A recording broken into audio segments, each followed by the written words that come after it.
I recently had an interesting thought. What was the worst Game 7 performance of all time? Naturally, Game 7 is the most important game of the season, period. In the League Championship Series, winner of Game 7 advances to the World Series while the loser goes home, and obviously, in the World Series, the winner is the champion. Simple concept that we can all understand. There are a lot of factors to consider what the worst performance is. We can look at game score, win probability added, runs allowed, expectations, etc. Now, this video topic was going to be the worst pitching performance a starting pitcher ever had in this scenario. However, when looking into this, I came across an ESPN article from 2006 by Rob Nair titled, "Mets Going with Worst Game 7 Starter Ever." That thought opens another concept. Clearly, since Game 7 is the most crucial game for any team during the season, you want your best available pitcher starting it. Unless they pitched in the previous game and had to rest, a team wouldn't sit their ace in the biggest game of the year. When it's winner take all, you put your best team on the field. Sometimes, a team's best pitcher will have a poor performance, but he started the Game 7 for a reason. For example, in one of the worst Game 7 performances in MLB history, St. Louis Cardinals pitcher John Tudor allowed 5 runs in 2 1/3 innings pitched in the 1985 World Series against the Kansas City Royals. While it was a dreadful performance, Tudor was still the right man up for the job.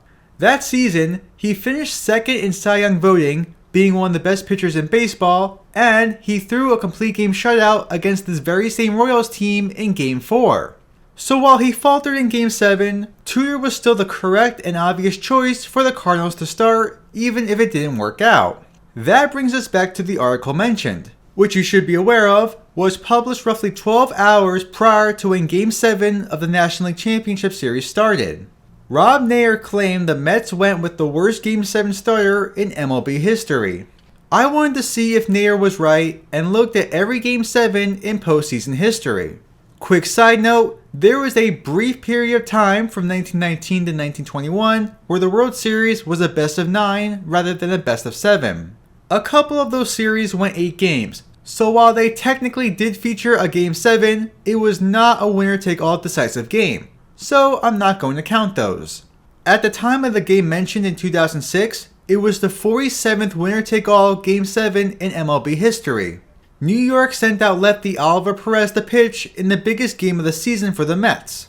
Was Oliver Perez the worst pitcher ever to start a Game 7? Honestly, yes. I went through the dozens of pitchers to start a Game 7, and Perez by far had the worst season of anyone, arguably also had one of the worst careers.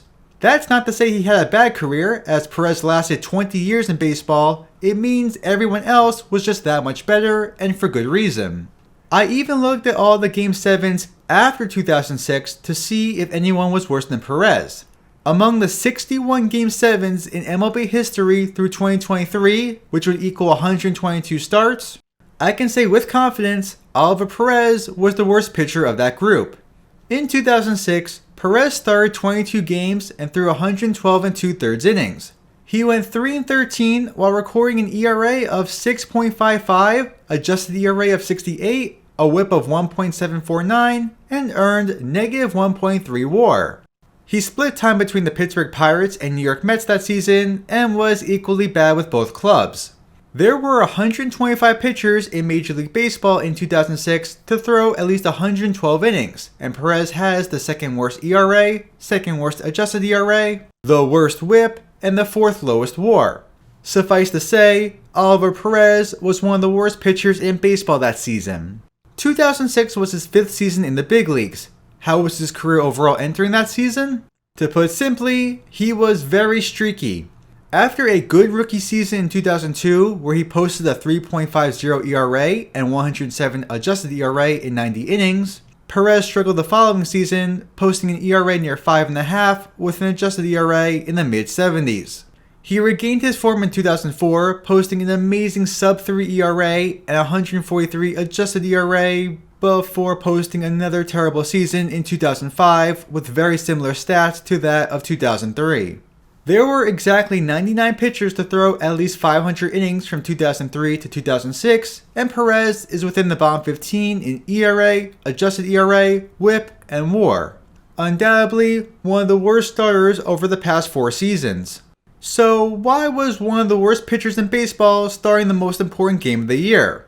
In actuality, not only was Perez not supposed to be on the playoff roster, he wasn't even supposed to be on the Mets. There's a video on YouTube already that covers what happened, but here's the Cliff Notes version. The day before the trade deadline, one of the Mets' top relief pitchers, Duaner Sanchez, was in a car accident and was out for the season with a shoulder injury. In desperate need of a bullpen piece on a moment's notice, the Mets struck a deal with the Pirates, sending outfielder Xavier Nady in exchange for Roberto Hernandez. Pittsburgh also sent over Perez in the deal, who immediately was sent down to the minor leagues. Perez probably would have stayed in the minors all season if not for an injury to starting pitcher Tom Glavine in mid-August that forced Perez to the majors as a spot starter. Glavine eventually came back in September, and with the rosters now expanded, Perez stayed in the big leagues, presumably as someone New York could start in between days to rest other pitchers for the playoff run. However, in the final week of the season, the Mets lost not one, but 2 of their starting pitchers to injuries. Pedro Martinez and Orlando Hernandez were out right before the playoffs started, and again, in desperate need of pitching on a moment's notice, Perez was added to the postseason roster. Amazing how it took injuries to only 3 different pitchers to get Perez from the minor leagues to the playoffs. Being the last pitcher added, Perez naturally did not see any action in the National League Division Series, as the Mets steamrolled the Los Angeles Dodgers, sweeping them in 3 games. However, entering Game 4 of the National League Championship Series against the St. Louis Cardinals, the Mets needed an emergency starter, and Perez was tasked with the job. As everybody expected, he was bad. Perez allowed 5 earned runs in 5 2/3 innings pitched, allowing 9 hits and a walk while striking out 3. Despite the atrocious performance, New York scored 12 runs and won convincingly. The 2 clubs split games 5 and 6, and so we have ourselves the Game 7 in question. Following Game 6, everybody in the baseball world was asking who would start for New York. The top 2 starting pitchers of the postseason for the Mets, Tom Glavine and John Maine, pitched in Games 5 and 6 and were unavailable. Other than Perez, the only other pitcher to start a game for the Mets in the playoffs was Steve Traxel, where, in 2 starts, he allowed 7 earned runs in 4 1/3 innings pitched. That includes 5 earned runs in only an inning pitched in Game 3 versus the Cardinals. There was also an apparent rumor that Traxel had a slight leg injury, as he was hit by a line drive on the thigh in that previous start, so he didn't seem like a good fit for Game 7. There was now heavy consideration that former starter, now relief pitcher Darren Oliver would get the nod to start Game 7. A 36-year-old veteran, Oliver's most recent start occurred more than 2 years earlier in August 2004, where he lasted only a single inning. Although, to be fair, in the game where Steve Traxel lasted only 1 inning, Darren Oliver came out of relief to throw 6 shutout innings. Technically not a start, but as close as one could get. Also, for what it's worth, he was having a great season as a relief pitcher in 2006, posting a 3.44 ERA and 127 adjusted ERA in 81 innings. So, the decision for who to start in Game 7 came down to 2 options. A relief pitcher with a lot of experience as a starter who shut down the Cardinals for 6 innings only a few days prior, or B, one of the worst pitchers in baseball who pitched terribly against this team earlier in the series and who's only on the roster due to multiple injuries. Mets manager Willie Randolph went with option B. After he announced Perez as a Game 7 starter, Randolph said, "He's done a nice job for us since he's been here, very similar to Johnny Maine in a lot of ways. He's throwing the ball well. He needs to give us another quality start." Interesting choice of words, as in 8 starts as a Met, Perez threw a single quality start. I've looked everywhere and could not find a definitive reason why Willie Randolph went with Perez over Darren Oliver, so if you have any insight, I'd love to know. It seems like an obvious choice to start Darren Oliver over Perez, but of course, I'm no big league manager. And as it turns out, Willie Randolph was onto something. For you see, Oliver Perez, perhaps the worst starting pitcher in Major League Baseball in 2006, one of the worst over the past few seasons, and someone who is only active due to a string of unlikely and unfortunate events, had one of the greatest Game 7 performances of all time. On just 3 days rest, Perez threw 6 innings, allowing 1 run, 4 hits, and striking out 4. He had some defensive help, only needing one of the greatest catches of all time to limit the Cardinals to a single run. In the 122 Game 7 starts through 2023, Perez is just one of 11 ever to throw at least 6 innings, strike out at least 4, allow no more than 1 run, and allow no more than 8 base runners.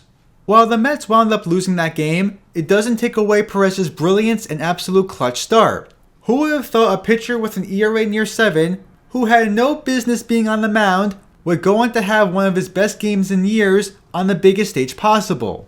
Facing the eventual World Series champions, with the baseball world watching your every pitch, Perez delivered when needed. The worst Game 7 starter ever, with one of the most clutch and unexpected performances.